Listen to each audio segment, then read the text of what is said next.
بسم اللہ الرحمن الرحیم نحمدہ و نصلی علی رسولہ الکریم اما بعد۔ محترم ناظرین، السلام علیکم ورحمۃ اللہ وبرکاتہ۔ خواب کی تعبیر کے سلسلہ میں ایک نئی ویڈیو کے ساتھ میں آپ کی خدمت میں حاضر ہوں۔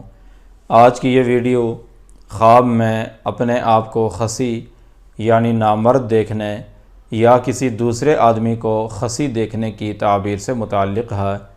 اگر اس بارے میں آپ بھی کسی خواب کی تعبیر جاننا چاہتے ہیں تو اس ویڈیو کو مکمل دیکھیں۔ شروع کرتے ہیں آج کی یہ ویڈیو۔ حضرت ابن سیرین رحمۃ اللہ علیہ فرماتے ہیں، اگر کوئی آدمی خواب میں اپنے آپ کو خسی دیکھے، اس کی تعبیر ہے کہ خواب دیکھنے والے کی مراد اور مقصد پورا ہوگا۔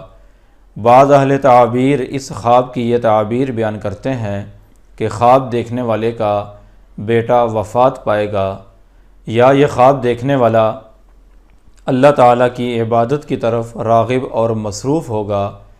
چونکہ خواب میں خصیہ کٹا ہوا دیکھنا یہ خواب دیکھنے والے کی شہوت ختم ہونے کی علامت ہے، اور شہوت ختم ہونے میں یہ آدمی گویا کہ فرشتوں کے مشابہ ہو گیا۔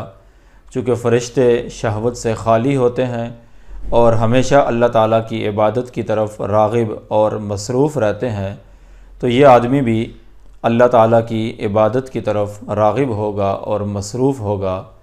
اور بعض اہل تعبیر بیان کرتے ہیں کہ یہ خواب دیکھنے والا مالدار ہوگا۔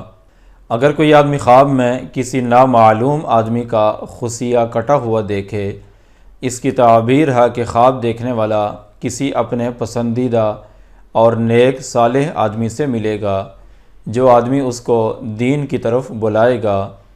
حضرت جابر مغربی رحمۃ اللہ علیہ فرماتے ہیں، اگر کوئی آدمی خواب میں دیکھے کہ اس کا ایک خصیہ کٹا ہوا ہے یا اس کا ایک خصیہ گر گیا ہے، اس کی تعبیر ہے کہ خواب دیکھنے والا اپنے دشمن پر فتح پائے گا۔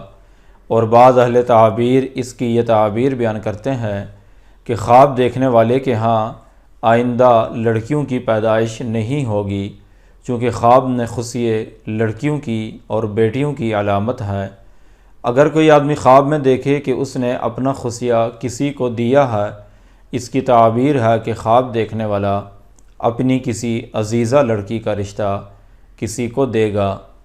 حضرت جابر مغربی رحمۃ اللہ علیہ فرماتے ہیں، اگر کوئی آدمی خواب میں دیکھے کہ اس کا خصیہ بلا وجہ نکال دیا گیا ہے، اس کی تعبیر ہے کہ خواب دیکھنے والے کو ذلت اور نقصان کا سامنا ہوگا۔